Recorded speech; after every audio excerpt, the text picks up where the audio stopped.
Super Sunshine Smash is one of the best monthly tournaments in all of Australia. It is also a tournament that is known for its insane moments. There is just something about the Deer Park Club that brings out the wackiest things in Super Smash Bros. Ultimate. But none were as baffling, funny, or chaotic as this set played on January 15th of 2023. Hi, I'm Aiden, and this is Necro vs Peter, Victorian Smash's Strangest set.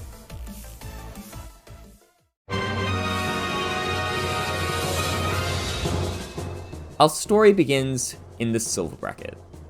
Super Sunshine featured a waterfall system for this iteration of the tournament, where players who went 0-2 or 1-2 would fall down to the bronze bracket, and players who missed out on making it out of pools would fall down to the silver bracket.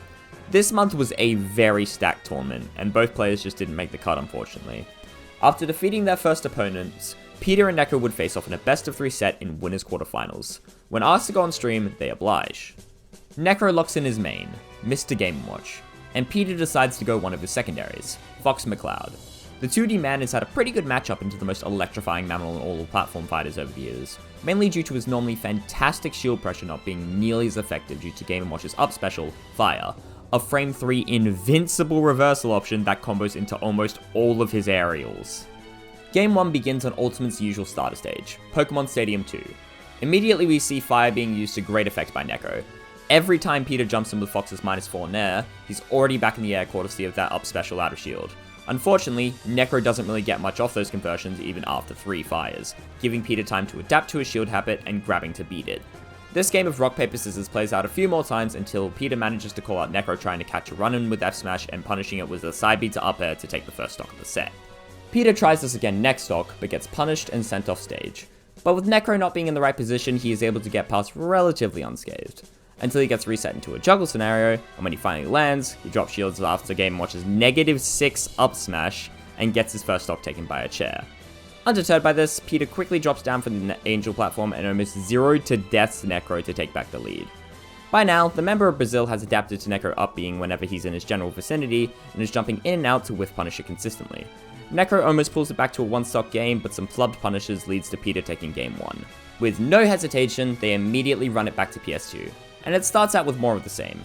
Necro up being to try and catch his opponent running in, but Peter having none of it and punishing accordingly, even making good use of Shine to get out of Game & Watch's deadly juggle state. Necro's first stock is taken after some bad DI on an up air, however with Peter seemingly getting more impatient as the set goes on, doing more lazy nairs and dash attacks on shield, Necro strikes back, finally capitalizing on a ledge trap to even the score. However, after getting Peter down to his last stock, being in the lead for the first time of the set, Necro gets a bit greedy. He decides to go for a down throw into Judge, a move that has a 1 in 9 chance of just instantly killing your opponent at absurdly low percentages. However, he gets the worst possible outcome, a 1, which not only does no hit stun to your opponent, but also damages yourself. But since Peter jumped away, the Game & Watch main was still in an advantageous position and immediately capitalizes with a Nair. He goes for another Judge, a 5, which ultimately leads to Peter being able to even up the score by punishing Jab on shield with Fox's devastating up smash. He goes for a third Judge, another 1. The commentators note this. But despite the game seemingly hating him, Necro is able to even the setup and make it go to Game 3. Now, dear viewer, there is something I've neglected to mention about the silver bracket, and that is, it is not ranked. Bronze and silver brackets are there for the people who did not make it out of pools to still be able to play in a competitive setting without the stakes being as high. And that leads to a lot of shenanigans playing out. Grand finals being decided with items on, losers semis being decided by Giant Smash, or Game 3 of winners quarters being decided by this stage.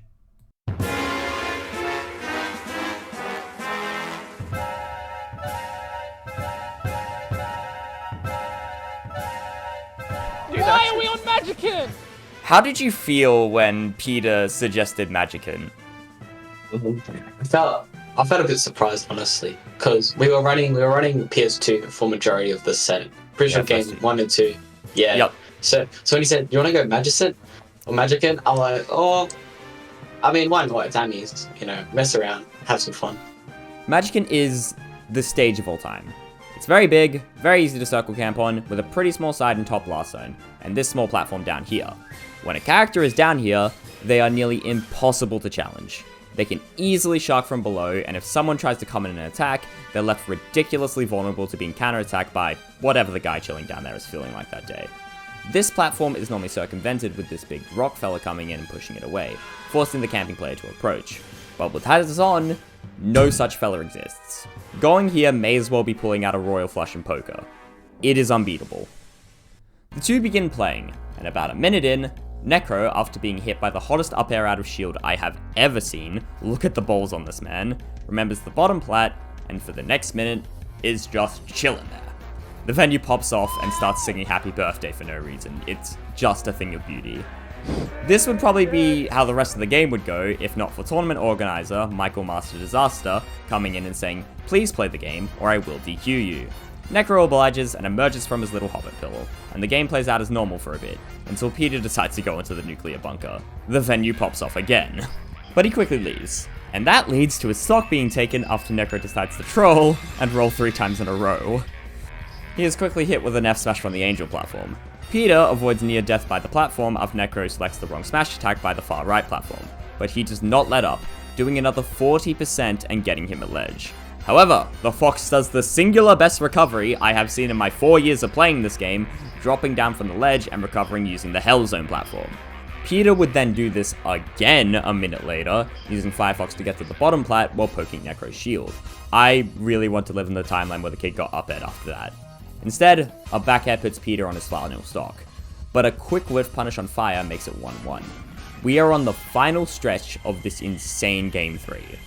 Usual answer secure with Necro doing a very good job of racking up damage. He has a substantial lead, and is ready to capitalize on it, hard reading Peter with an up smash that is almost guaranteed to end the game.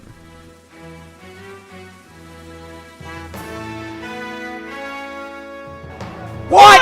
Wait, the stage is glitched. What? What happened? Wait, the stage is. What the fuck? Nowhere. In that moment, when he went nowhere, what was running through your mind? Oh, bro.